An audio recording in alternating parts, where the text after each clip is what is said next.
Hello everyone, Giltar here with an action figure review. This time we'll be looking at the Transformers Prime Beast Hunters Voyager class Predaking toy.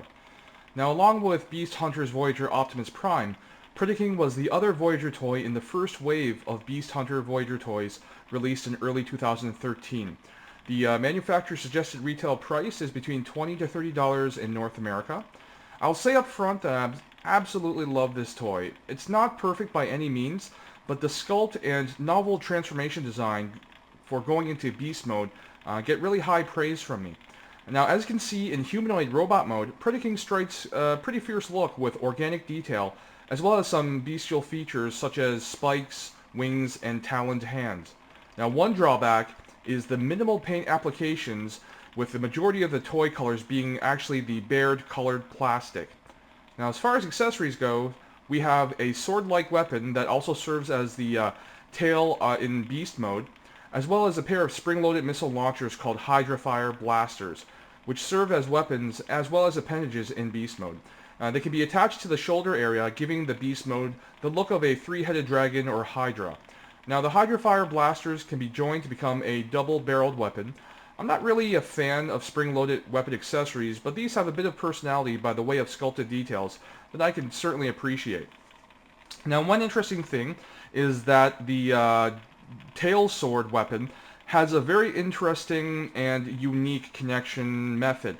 It actually uses rectangular peg-like structures rather than the traditional 5mm peg.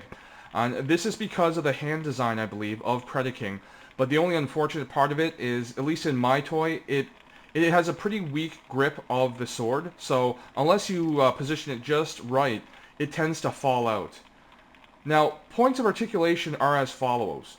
We have swivels at the neck, shoulders, and upper arms, hinged elbows, ball joint wrists, hinged joints for the front and back parts of the hands, which become talons in beast mode, a swivel waist, swivel hinge hips, swivels above the knees, and hinges at the front and back sections of the feet. The wings also have some articulation. At the base, we have swivel points, and then at the other sections of the wings, we have two other points of articulation per wing.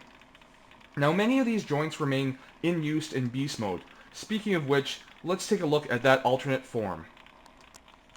Now on to the beast form, which shows a very interesting dragon-inspired look.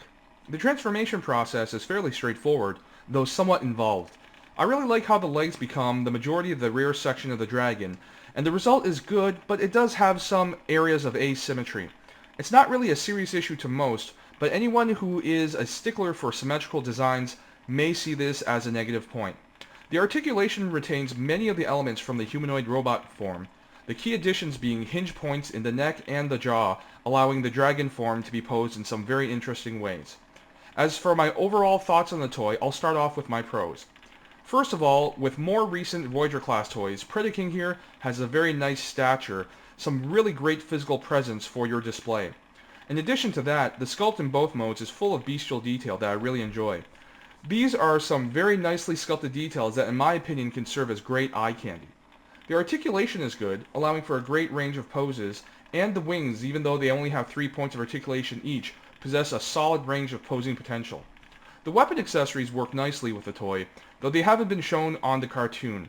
I do like how the sword serves also as the sort of rear section or the tip of the tail in beast form. Now, as far as the cons, first of all, the lack of the paint applications on this toy is very apparent, especially if you look at the box art where the photographs of the toy show a far greater amount of paint on the product. Like Ultra Magnus, which I reviewed recently, the lack of paint actually hinders full appreciation of the great sculpted details of the toy. Now, despite the good range of posing potential of the wings, the joints of my toy are quite loose, and it seems to be a fairly common issue. Now, it can be remedied easily, but it shouldn't be the responsibility of the customer to make a product work as it was intended to. Now, as much as I like the look of the toy, it has some inaccuracies to the character's animation model on the cartoon. This can be a major issue for those who hold accuracy to the source material in high regard. Now, overall, for myself, I think it's a very nice Voyager class toy with a nice change of design sensibility.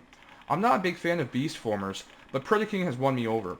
Even though this isn't the best representation of the character from the cartoon, I suggest that fans of the character pick up this toy and give it a try.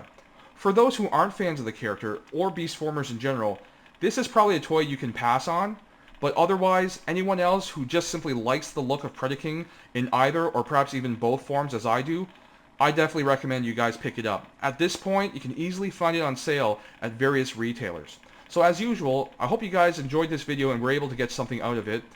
Have a great day, and I'll see you at the next video.